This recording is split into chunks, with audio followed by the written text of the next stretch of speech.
What's up and welcome to Me, You, and Switch 2. I am me, Tom Tate, and you are you. So let's talk about Switch 2. This is the latest and greatest Nintendo Switch 2 news brought to you every Tuesday and Friday in snackable episodes. We try to keep things 10 minutes or less. Have not been doing a good job with that lately. It is not Tuesday or Friday. It happens to be Wednesday, and there's a lot going on, so this is a bonus episode.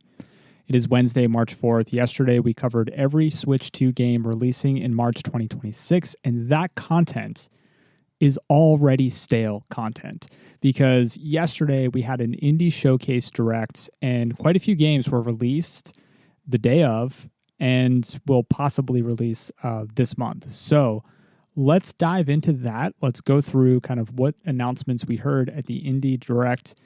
And just maybe we'll have some time left over for a few Pokemon Pokopia reviews, which is set to release tomorrow, March 5th. You know, that's one of the big flagship Nintendo titles this month, in addition to Super Mario Wonder meetup at Bella Bella Park later this month. Now, I typically only cover Switch 2 releases for these recaps, for these direct recaps. So there are some Switch games that were discussed that will be compatible, but I'm just going to focus on native Switch 2 experiences. Now, they typically kick these things off with kind of a intense, high octane, high action game, and they did not hold back here. They had Densha Attack, and holy cow, this is a really interesting game, very cartoony, with these, Tony Hawk style trick gameplay elements, and you are not a person on a skateboard. You are a Japanese bus or a train or a boat or something. You're a vehicle. I had a really hard time following this one as I was watching it. There was just a lot of cuts and a lot of action, and it was so stylish, but it was moving very fast. I had to check to see if I had YouTube set to 2x speed, because even the music was really fast. This is set to release on June 17th, and there is a demo out today if you want to check out Densha Attack. After that, we had Heave Ho. This will hit Switch 2 and Switch sometime this summer. This was an arm-swinging, physics-style co-op puzzle game. Looks very interesting. Apparently, it's a sequel, but I don't recall seeing the original before. But this game looks interesting, and if you like these co-op games, I had a blast with Snipper Clips, when the Switch first arrived. So these are fun games. They can be fun games, so I'll keep an eye on this one. After that, we had Moonlighter 2, The Endless Vault. This is launching this summer. This was a 3D adventure-style game. I'm going to read this from the Steam page description. So this is already out on early access on Steam. Live the double life of a fearless adventurer and a crafty merchant. Dive into vibrant dimensions brimming with shiny loot and pesky enemies. Grow your shop, tinker with weapons and gadgets, as well as make your mark among a ragtag community of castaways. So the original Moonlighter, this is a sequel, but the original released in 2018.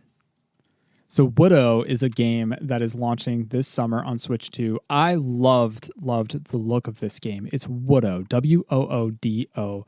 Hard to explain this game. You have to just check it out. You have to watch the trailer for this one, but you have a scene that consists of some chibi-looking animal characters and a bunch of objects, and everything is wood-colored, and it kind of looks like a hand-carved wood scene. And you drag and drop, presumably using mouse controls, but I guess you can do it otherwise. You drag and drop colored versions of the objects and characters into the scene, and eventually it just brings the whole thing to life in full, vibrant color. And there is apparently a narrative to this game, and there's a narrator that will talk with you and talk you through the story as you do this. So just a very laid-back, cozy game, but I really liked the premise of this one. It looked unique. After that, we had Mini Shoot Adventures Switch 2 Edition. This game has been out for about 4 years on Switch, but this is a new edition for Switch 2. And this is like if Link to the Past was a twin-stick shooter. Very interesting, already highly rated, so this game has been applauded for its gameplay elements. And it is out today. They shadow dropped this one, so if you want to check out Mini Shoot Adventures Switch 2 Edition, you could do that today. The Midnight Walk. This was a PC and PS5 game that was released last year. It's a first-person horror game, very stylish, also a little cartoony. It reminded me of Little Nightmares. If you saw that game, Little Nightmares 2, those arrived on Switch 2. According to Wikipedia, the game is split into 5 major chapters, with each telling a self-contained story revolving around the overarching themes of fire and darkness. This game reviewed well on those other platforms, PC and PS5, and it will arrive on Switch 2 on March 26th. So we don't have to wait long if you want to check out this horror game, The Midnight Walk. After that, we had Rotwood, Rotwood, Rotwood. Here's another game that was made available immediately, so you can play this game today if you want. This is a 2.5D beat 'em up.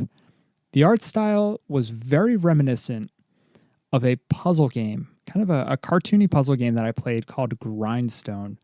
I was so addicted to that game, but the gameplay doesn't remind me of Grindstone, but the character design does, which is not a bad thing. Rotwood was a Steam Early Access game, so there has been exposure to this game, but it will be a Switch 2 console exclusive. Again, that's out now. Mixtape. Mixtape looks awesome. So Mixtape is a game from Annapurna.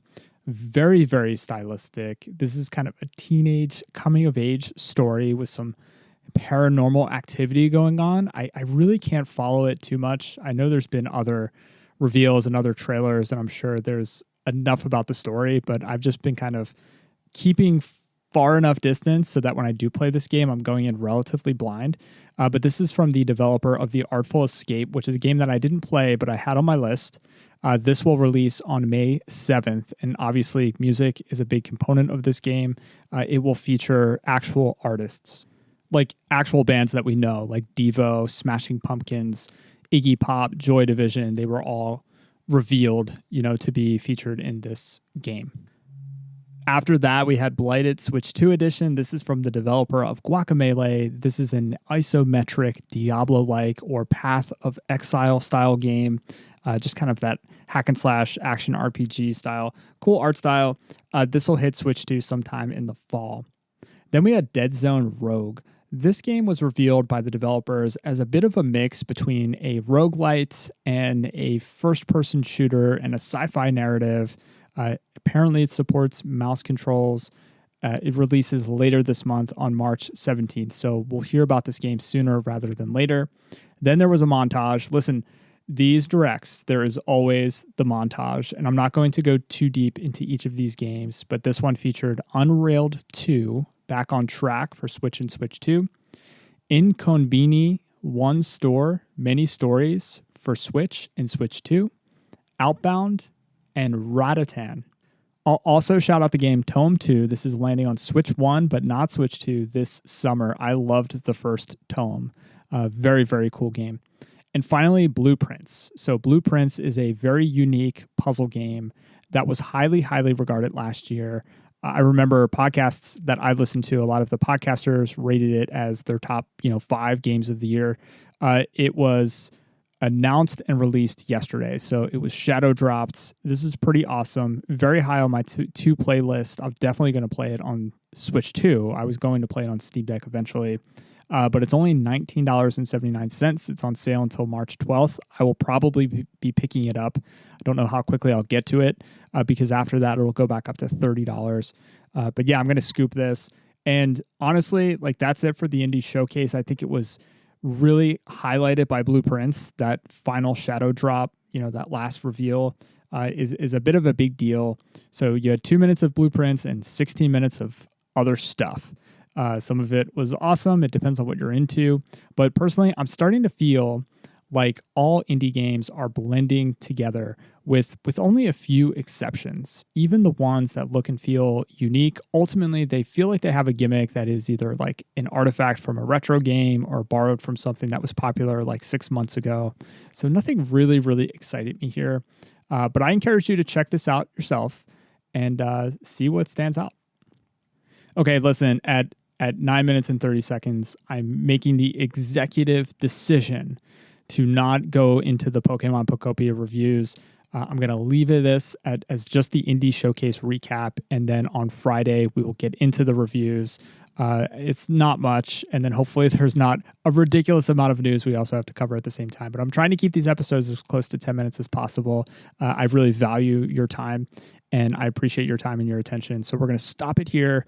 but I'll be back on Friday. So much love. Now go play some games.